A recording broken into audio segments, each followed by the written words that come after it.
क्या आप जानते हैं कि जब से हम पैदा हुए हैं और जब तक हम इस जहाने फानी से कूच करेंगे, जो हमारे गुर्दे हैं, जो हमारे जिस्म में 2 अदद होते हैं गुर्दे, ये 1 घंटे में, अंकल जी 1 घंटे में हमारे पूरे जिस्म के खून को 2 दफ़ा साफ करते हैं। 1 घंटे में 2 दफ़ा साफ करते हैं। मतलब क्या कि फ्री ऑफ कॉस्ट अगर यही आप खून साफ करवाएं, जिसको डायलिसिस बोलते हैं, तो एक डायलिसिस करवाने का खर्चा एक नॉर्मल हॉस्पिटल में 15,000 रुपये है। 30,000 रुपये का काम 1 घंटे में करते हैं, लेकिन हम इनको वैल्यू नहीं करते, हम इनकी देखभाल सही तरीके से नहीं करते, इनकी हिफाजत नहीं करते। तो इनकी हिफाजत के लिए मैं अर्ज़ करूं कि आपने अंग्रेज़ी में कहते हैं कोरिएंडर, ठीक है, धनिया, और उर्दू में कहते हैं सब्ज़ धनिया। ये सुना है आपने? ये ज़िंदगी में आपने याद रखना है कि सब्ज़ धनिया जो है ये आपके गुर्दों की हिफाजत करता है। अगर आप सब्ज़ धनिया के पत्ते अपने खाने में शामिल करते हैं, अगर कोई जूस पीते हैं उसमें शामिल करते हैं, तो ये आपके गुर्दों को साफ़ करता है, उनकी हिफाजत करता है, उनको इस काबिल बनाता है कि वो सही तरीके से काम करें।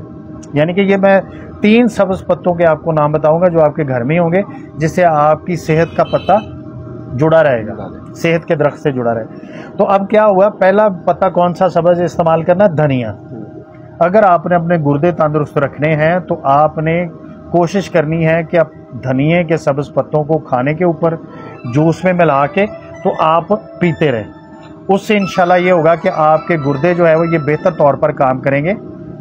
और ख़ास तौर पे अगर आपकी क्रेटिनिन की रिपोर्ट भी अब नॉर्मल आती है ना, यूरिया की, तो उसमें भी वो धनिया रिकमेंड करते हैं कि आप धनिया जो है ना वो इस्तेमाल करें, सब्ज़ धनिया। अच्छा, दूसरा जो सब्ज़ पत्ता है जो आपने इस्तेमाल करना है वो है पुदीने का। पुदीना भी आम है, आपके घर में पड़ा होता है और हमें अंदाज़ा ही नहीं। हमारा जितना भी मदाफ़ियाती निज़ाम है ना, जिसको हम कहते हैं, जो हमारे अंदर एक फ़ौज है जो जरासीम के ख़िलाफ़ लड़ती है, वो उसका 85% हमारी गट में पड़ा होता है। 85% हमारी गट में पड़ा होता है। और अगर हम पुदीना खाते रहें तो ये आपकी गट के जो इम्यूनिटी सिस्टम के जरासीम है ना, जिनको मुदाफ़ियाती से जरासीम कहते हैं, आपकी इम्यूनिटी की ताकत होती है, उनको ये तगड़ा कर देता है पुदीने का पत्ता। और अगर खुदा ना खास्ता आपको कोलेस्ट्रॉल है तो उसमें आपका कोलेस्ट्रॉल भी कम कर देता है, और अगर ब्लड प्रेशर है तो उसको भी कम कर देता है। तो इसलिए पुदीने के पत्ते भी आपने रेगुलर बेसिस पे अपने घर में रखने और इस्तेमाल करने। और तीसरा है, आपने सुना होगा कड़ी पत्ता। कड़ी पत्ता इतनी ज़बरदस्त चीज़ है कि अगर किसी भी शख्स के जोड़ों में दर्द है, आप उसको दोपहर के खाने से पहले 15 पत्ते दें, रात के खाने से पहले 15 पत्ते दें, उसके जोड़ों में दर्द ख़त्म हो जाएगा। और इसमें अल्लाह ताला ने कैल्शियम वाफर मिकदार में डाला है, और कैल्शियम जो है वो आपकी हड्डियों को मजबूत करता है। और दूसरा, बहुत सारे बच्चे, एक तो बाल गिरते हैं आपके, अगर वालिदैन के बाल कमज़ोर हैं तो आपके बाल गिरते हैं। अगर आपके अंदर वैसे को कमज़ोरी है जिसकी वजह से बाल गिरते हैं, तो अगर वो आप कड़ी पत्ता इस्तेमाल करेंगे, जूस में डाल के, खाने में डाल के आप इस्तेमाल करेंगे, तो आपके बाल गिरना बंद हो जाए। तो ये 3 जो सब्ज़ पत्ते हैं ना जो आपको बताएं, जो आपके घर में अल्लाह ताला की नेमत पड़ी है, लेकिन आपको उसकी कदर नहीं है, आपको उसके इस्तेमाल का पता नहीं, जिसकी वजह से आपको इशूज़। इसमें अगर छोटी सी चीज़ ऐड कर लें, आजकल वो अवेलेबल है, नींबू जिसे कहते हैं। हमारे जिस्म को विटामिन सी की ज़रूरत होती है, 70 मिलीग्राम रोज़ाना हमें विटामिन सी चाहिए।